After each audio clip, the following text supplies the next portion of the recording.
Hello guys, welcome back to our channel. আজকে তোমাদের সাথে একটা শেয়ার করব দারুণ সুন্দর রেসিপি। খুব মিষ্টি মিষ্টি জিনিস খেতে ইচ্ছা করছে। আর আজকে তোমাদেরকে একটা কথা বলি, আজকে বাইরে এত বৃষ্টি হচ্ছে ধারণার বাইরে, আর এদিকে আমার খুব মিষ্টি মিষ্টি খেতে মিষ্টি খেতে ইচ্ছে করছে। আর বাইরে এত বৃষ্টি হচ্ছে, কি করে আমি বাইরেও বেরোনো যাচ্ছে না, তো যাচ্ছেও না বাইরে। মিষ্টি আনতে যাবো, তাই ঘরে একটা আইডিয়া বের করেছি ঠাকুমা সাবু দিয়ে। সাবু ভিজিয়েছিল, তোমাদের সাথে সেটা শেয়ার করবো। সাবুটা বেঁচে গেছে। কি হবে এবার? সাবুটা নষ্টও করা যাবে না, তো সেই সাবু দিয়ে আমার মাথায় একটা আইডিয়া আসছে, সেটাই তোমাদের সাথে শেয়ার করবো আজকে। তো দেখতে থাকো সাবু দিয়ে কিরম রেসিপিটা হয়। আর চ্যানেলে নতুন হয়ে থাকলে ভালো লাগলে like comment share and subscribe করে দিও। আর এই রেসিপিটা তোমরা ট্রাই করে দেখতে পারো। তো চলো দেখি রেসিপিটা কিভাবে হচ্ছে। তো গাইস, এই থালা নিয়ে নিয়েছি আর এখানে সাবুটা নিয়ে নিয়েছি। আমি খাওয়ার পরে আমি একটুখানি ছেঁকে নিতে হবে, এটা দিয়েই করবো। চলো আগে ফার্স্টে যেটা করছি সেটা হচ্ছে এইভাবে জলটা আমাদের ছেঁকে নিতে হবে, একদম যেন এতে জল ক্যারামেলটা বানিয়ে সেটা দেখে নিতে হবে। এদিকে আমি ক্যারামেলটা অনেকটা সময় লাগছে। তোমরা চাইলে এখানে কেশর দিয়ে দিতে পারো। ক্যারামেল না বানাতে ক্যারামেল পারলে বানিয়ে আমাকে নিচ্ছি, কমেন্টে বলো, আমি বেশি ভালো তোমাদেরকে হবে। বলে দেবো কিভাবে বানাতে হয়। তো এদিকে আমি ছেঁকে চলো নিচ্ছি, জলটা ছেঁকে নিয়ে তোমাদের সাথে দেখা হচ্ছে ছেঁকে নিয়ে তোমরা চাইলে ধুয়ে নিতে পারো। আমি জল ছেঁকে নিয়েছিলাম। তারপরে এই যে সাবুটাকে আমাদের ফার্স্টে হাত দিয়ে এরকম মেখে নিতে হবে। তোমরা চাইলে একটু মেখে নিতে হবে, তোমরা চাইলে মিক্সার করে দিয়ে দিতে পারো, আর না হলে কেউ সিদ্ধ করে নিতে পারো। সিদ্ধ করলে কি হবে, এটা একটু বেশি শক্ত হয়ে যাবে, তখন একটু বেশি প্রবলেমে পড়ে যাবে। সেই জন্য আমি হাত দিয়ে এমনি মেখে নিয়েছিলাম। মিক্সিতে করলে আবার জল দিতে হয়, তো না হলে এমনিও করে নিতে পারো তোমরা। আর এদিকে দেখো আমি ক্যারামেলটা হয়েও গেছে আমার, আর ওদিকে দুধটা হবে বলে জল গরম দিয়েছি। আর এই যে আমার দেখো মানে চলো মাখানো হয়ে গেছে। এবার হচ্ছে আমরা দুধটাকে তৈরি করে জল গরমে বসিয়ে দিয়েছি, আর এদিকে দুধটাকে দিয়ে দিয়েছিলাম, করে নিয়েছি দুধটা। আর এবার দেখো আমরা হাতে করে এবার যে বলে একটা বল, তোমরা চাইলে কারো কাছে যদি বলে ছাঁচটা থাকে সেটাতেও দিতে পারো, কিন্তু আমি হাতে বানাচ্ছি। তো এবার আমাদের হাতে দিয়ে নিতে হবে সামান্য একটু ঘি বা সাদা তেল। তোমরা চাইলে ঘিও দিতে পারো বা মাখনও দিতে পারো। আমি একটু সাদা তেল দিয়ে দিচ্ছিলাম হাতে। সাদা তেল দিয়ে দিলেও একই ব্যাপারই হবে, সাদা তেল দিয়ে হাতটায় মেখে নিতে হবে। মাখার পরে ওই সাবুর যে মিশ্রণটা ছিল, মাখাটা ছিল, সেই ডো থেকে একটু কেটে নিয়ে নিতে হবে, ঠিক যেমন ভিডিওতে তোমরা দেখতে পাচ্ছ। দেখো আমি এইভাবে একটু নিয়ে নিলাম, নিয়ে হাত দিয়ে একটু সামান্য দলে নিলাম। দলার পরে হাতের একদম তালুর মাঝে দিয়ে ঘুরিয়ে নিচ্ছি। এই যে দেখো প্রথমেই বলটা হয়ে গেছে, ছোট্ট শেপ হিসেবে রয়ে গেল। বলটা কিন্তু খুব সুন্দর সুন্দর হয়েছে, বলগুলো কিন্তু বেশ ভালোই হয়। তোমরা অনেকে আবার ভয় থাকে যে যদি মানে ভেঙে যায়, কিন্তু ভয়ের কোনো কারণ নেই। সাবু দেওয়াটা যত ভালো মাখবে তত ভালো আর কি, এটা ঘোলার ভয় থাকবে না।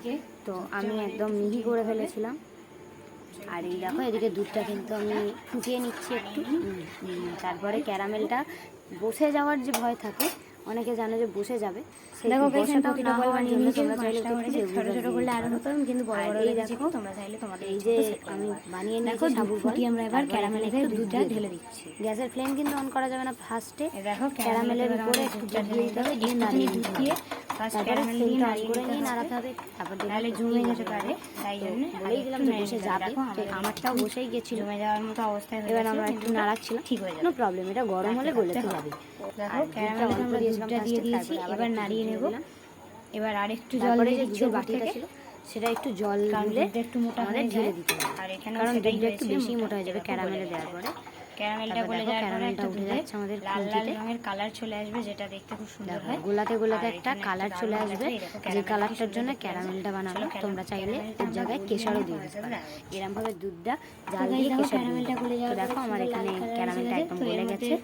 আর এতে আমি একটু দিয়ে দিয়েছি এলাচ, একটু চিনি, আর ক্যারামেল যেহেতু একটু অল্প মিষ্টি হয়, কাজু আর মিষ্টি খাই, সেই জন্য আমি দিয়ে দিয়েছি। সেই জন্য আমরা এইভাবে একটু জলটা যখন ক্যারামেল গলে যাওয়ার পরে ক্যারামেলের গন্ধটা ছড়িয়ে যাওয়ার পরে, চলো নেক্সট স্টেপ যেটা করতে হবে এবার দিয়ে এরকম হালকা ফুট ধরে আসছে, তখন সাবুর বলগুলো তোমাদের দিয়ে দিতে হবে। ফ্রেম বন্ধুরা, চন্দনার ভিলেজ ফুডে আজ অনেকদিন পর একটা ভিডিও দিলাম। তোমরা চাইলে ভিডিওটা আস্তে আস্তে বলগুলোকে ছেড়ে দিচ্ছি আর কি শেয়ার করে দিতে পারো অন্যজনকে দেখার জন্য। আর চ্যানেলে নতুন হয়ে থাকলে অবশ্যই সাবস্ক্রাইব করে দিও। ফ্রেমটা একটু আর চলো আজ এত দূর অবধি যে তোমাদের রান্নাটা দেখালাম, তারপর তোমাদের বলে দিই এই রান্নাটার নাম কি। এই রান্নাটা নাম হচ্ছে সাবুর রসমালাই। তো বন্ধুরা একদম এরকম দুধে দেওয়ার পরেই নাড়তে শুরু করে দেবেন না, কিছুক্ষণ পর নাড়বেন। এইরকম দেখো আমরা ফার্স্টে গ্যাসটাকে বন্ধ করে দিয়েছিলাম, তার কারণ আমরা ভেবেছিলাম যে আমরা এতটাই রাখবো, তারপর ভাবলাম যে দুধটা একটু বেশি পাতলা লাগবে, আমরা একটু মোটা মোটা খেতে চাই, তাই আমরা রসমালাইয়ের দুধটা একটু ঘন করার জন্য গ্যাসের ফ্লেমটা সো গাইজ এই দেখো, এই হচ্ছে আমাদের সেই রসমালাই, সাবুর রসমালাই। হ্যাঁ, রেসিপিটার নাম হচ্ছে সাবু দিয়ে রসমালাই। হ্যাঁ, আমরা তো সবাই বাইরে থেকে রসমালাই কিনে খাই অন্যান্য রকমের, তো এটা হচ্ছে সাবু দিয়ে রসমালাই, বা তোমরা অনেকে সাবু মিষ্টি লাড্ডু বলতে পারো, আবার অনেকে বল বলে, সাবু দিয়ে মিষ্টি বল। আর এই রেসিপিটা তোমাদের কেমন লাগলো অবশ্যই জানিও। তো চলো এটাকে এখন আমরা সার্ভ করে দিই, দেখি কার কেমন লাগে।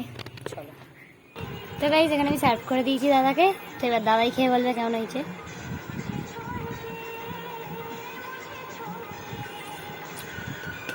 হেবি সুন্দর হয়েছে বন্ধুরা, আপনারা একবার খেয়ে দেখুন, অবশ্যই টেস্ট করে দেখুন, খুব সুন্দর হয়েছে। তো গাইজ এভাবেই তোমরা বাড়িতে বানিয়ে নিতে পারো সাবু দিয়ে রসমালাই। তো দেখো বাইরের বৃষ্টিটাও কিন্তু দারুণ পড়ছে, আর আমাদের বাইরে যাওয়ার প্রয়োজন হলো না, সুন্দর একটা সাবুগুলো নষ্ট হলো না, সব দিক দিয়ে কিন্তু বেশ ভালোই হলো। তো চলো দেখা হবে অন্যান্য ভিডিওতে, চলো টাটা বাই বাই।